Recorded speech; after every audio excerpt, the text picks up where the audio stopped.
wasallam. Wa inshallah leo tutazungumzia kuhusiana na toba, hukumu na fadhila zake. Maana toba ni kurejea, ama toba inaanza pale mtu anapokumbuka madhambi ambayo amefanya, kisha akaingiwa na hofu na akakuwa na ghadhabu ama akaghadhabikiwa na Mwenyezi Mungu Subhanahu wa Ta'ala, ikampelekea mtu kama huyu kujirudi na kuja kufanya tauba, kama vile Mtume sallallahu alaihi wasallam anatuambia an-nadmu tauba, pia kujuta na majuto ni tauba. Na anatuambia Mwenyezi Mungu Subhanahu wa Ta'ala katika sura Hud aya 90 kwamba baada ya a'udhu billahi minash shaitani rajim wastaghfiru rabbakum thumma tubu ilayhi inna rabbi rahimun wadud. Anatuambia Mwenyezi Mungu Subhanahu wa Ta'ala wastaghfiru rabbakum, basi ombeni msamaha kwa Mola wenu, ama ombeni maghfira kwa Mola wenu, thumma tubu, kisha baada ya kuomba msamaha mtubie. Hapa kuna mambo mawili, kuna kuomba msamaha na kuna kutubia. Haya ni mambo mawili tofauti na maana yake ni tofauti. Kwa hivyo anasema kwanza ombeni msamaha kwa Mola wenu, thumma tubu ilayhi, kisha mtubie kwa huyu Mwenyezi Mungu Subhanahu wa Ta'ala, kwani inna rabbi rahimun wadud, hakika Mwenyezi Mungu ni mwenye kurehemu, na pia Mola wetu Mwenyezi Mungu huyu ni mwenye upendo ya khalisi, upendo ya maana. Basi tauba ni sababu mojawapo ya kufaulu. Anasema Mwenyezi Mungu Subhanahu wa Ta'ala katika kitabu chake, watubu ila Allahi jami'an ayyuhal mu'minun la'allakum tuflihun. Toba pia ni katika kufaulu. Anatuambia Mwenyezi Mungu Subhanahu wa Ta'ala, watubu ila Allahi, fanyeni toba kwa Mwenyezi Mungu jami'an, nyote. Ombeni toba kwa Mwenyezi Mungu Subhanahu wa Ta'ala jami'an, nyote, ayyuhal mu'minun, enyi watu ambao ni waumini. Sababu gani muombe toba? La'allakum tuflihun, ili mpate kufaulu. Kwa hivyo moja ya kufaulu pia ni kuomba toba. Moja ya kufaulu pia ni kufanya maghfira, kufanya istighfar. Na katika mwezi wa Ramadhani, katika fadhila yake mojawapo ni kuomba dua, na hii dua ndani yake kuna istighfar, hii dua ndani yake kuna tauba. Kwa hivyo pia katika tauba mwezi wa Ramadhani imekuwa ni fadhila. Na kuomba toba kwa Allah Subhanahu wa Ta'ala isiwe kwa ajili ya madhambi makubwa peke yake, si kwa sababu uko na madhambi makubwa ndio ukae urudi umuombe Mwenyezi Mungu Subhanahu wa Ta'ala toba, la, bali mtu anahitaji kuomba toba usiku na mchana, kwani kila wakati madhambi yanafanyika. Usiku madhambi yanafanyika, mchana madhambi yanafanyika. Madhambi mangapi madogo madogo mtu anayafanya bila ya kujijua. Kuna yale madogo unayafanya bila kujua, kuna wengine wanayafanya kwa kujua, kuna wengine wako tu madhambi yanafanyika. Kwa hivyo tauba si lazima eti ufanye madhambi makubwa ndio ujitayarishe kufanya tauba. Madhambi makubwa pia madhambi madogo madogo mengi tunayafanya. Kwa hivyo lazima mtu aombe toba, na hii toba tukiomba ili tupate kufaulu. Na anatuambia Subhanahu wa Ta'ala tena katika aya nyingine, wa huwa alladhi yaqbalu tawbata an ibadihi wa ya'fu an sayyi'at. Wa huwa alladhi yaqbalu tawbata an ibadihi wa ya'fu an sayyi'at. Basi yeye Mwenyezi Mungu Subhanahu wa Ta'ala ndio ambaye anapokea toba. Mwenyezi Mungu ndio anapokea toba kutoka kwa waja wake. Hakuna mwingine anayepokea toba isipokuwa Mwenyezi Mungu Subhanahu wa Ta'ala. Ukifanya toba unafanya kwa sababu ya Mwenyezi Mungu, hufanyi kwa sababu ya mtu. Unafanya toba kwa sababu ya Mwenyezi Mungu, naye Mwenyezi Mungu yeye mwenyewe ndio anapokea, yeye mwenyewe ndio anapokea ile toba na anasamehe maovu yote yale. Mwenyezi Mungu Subhanahu wa Ta'ala ukimwomba toba anakusikiza na anapokea toba yako na anasamehe madhambi yake.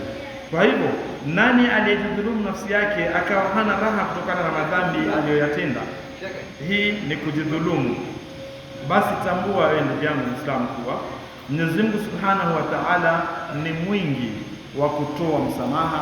Mwenyezi Mungu Subhanahu wa Ta'ala ni mwepesi wa kufanya wa kukubali msamaha wako na ni mwingi wa kuwafiria watu madhambi. Tena Mwenyezi Mungu Subhanahu wa Ta'ala yeye ni mwenye kurehemu kama alivyosema katika Qur'an, kwa sababu kila tunasema angalau tunaleta dalili moja ama aya moja. Anatuambia wa man ya'mal su'a au yadhlim nafsahu thumma yastaghfirullah yajidillaha ghafuran rahim. Mwenyezi Mungu anasema katika sura An-Nisa aya 10 kwamba na atakayetenda ovu, wa man ya'mal su'a au yadhlim nafsahu, na atakayetenda ovu au akajidhulumu nafsi yake, thumma yastaghfirullah, kisha huyu mtu akamkuta Mwenyezi Mungu ama akamuomba Mwenyezi Mungu maghfira, basi yajidillah, atamkuta Mwenyezi Mungu ghafuran rahima, ni mwingi wa kufuria tena mwenye ukiangalia hakuna ambaye anasamehe isipokuwa Mwenyezi Mungu Subhanahu wa Ta'ala. Ukifanya ovu lolote, ukifanya mabaya yoyote, unarudi kwa Mwenyezi Mungu vile alivyotuambia, wasari'u ila maghfirati min rabbikum, basi kimbilieni maghfira kutokamana na Mola wenu, kimbieni kufanya maghfira kwa Mola wenu. Hii nimeanza na maghfira, kwa hivyo nakuja kuiongezea kuielezea kuharamishwa ama mlango wa kuharamisha kibri na kujiona, kwa sababu ukiwa na kibri na kujiona ndio mwisho wake unakuja unafanya toba ikiwa utagundua wewe ulikuwa na kitu kama hiyo. Kama alivyotuambia qala Allahu Ta'ala, Mwenyezi Mungu alivyotuambia Subhanahu wa Ta'ala, tilka darul akhiratu yaj'aluha lilladhina la yuriduna 'uluwan fil ardi wala fasadan wal aqibatu lilmuttaqin. Anatuambia tilka darul akhirah, na hiyo ni nyumba ya akhira ambayo nyumba yake naj'alaha lilladhina la yuriduna 'uluwan fil ardi, tunaijalia kwa wale wasiotaka kujitukuza katika ardhi, wala fasadan, wala hawataki ufisadi, wal aqibatu lilmuttaqin, na hatima njema ni kwa wenye kuwa wachaji Mungu, ni kwa wale watu wanamcha Mwenyezi Mungu. Ndio akatuambia hiyo iko katika Al-Qasas aya 83. Katika Isra anatuambia tena wala tamshi fil ardi marhan, wala usitembee katika ardhi kwa majivuno. Istighfar. Baada ya istighfar tunakuja tunaelezea yale mambo sisi tunayafanya kila siku baada ya siku tunaelezea. Kwa hivyo anatuambia Mwenyezi Mungu Subhanahu wa Ta'ala wala tamshi fil ardi marhan, usitembee katika hii ardhi kwa majivuno. Akatuambia tena katika aya nyingine wala tusa'ir khaddika linnas wala tamshi fil ardi marhan inna Allaha la yuhibbu kulla mukhtalin fakhur. Basi wala tusa'ir khaddika linnas, na wala usiwageuzie watu uso wako kwa kiburi.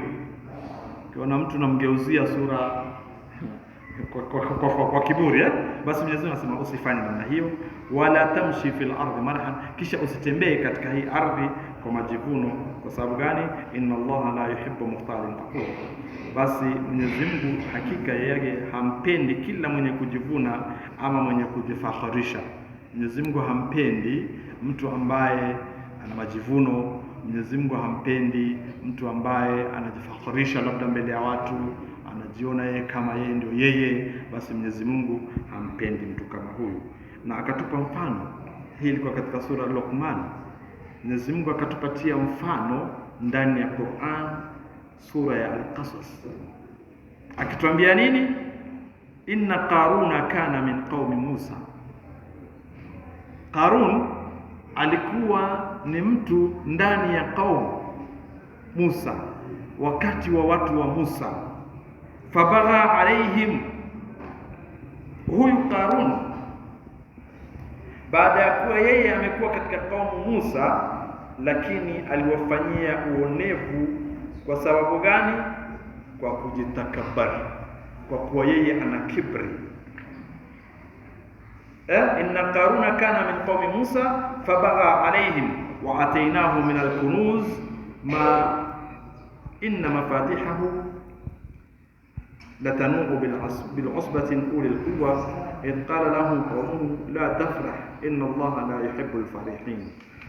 Qarun alikuwa katika kaumu Musa, lakini aliwafanyia uonevu kwa kujitakabari, kwa kujipatia kibri.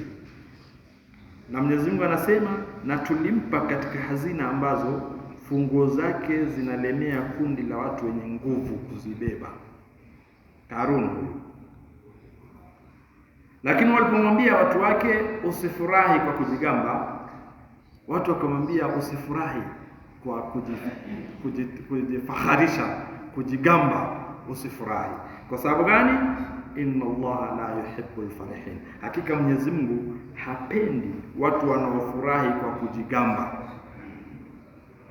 Nimefanya kitu ya kukuudhi, nimekwenda nikafurahi kwa kujisikia huyu nimemfanya hivi, nikajigamba, nikajiona mimi. Basi kwa Mwenyezi Mungu inakuwa ni mbaya.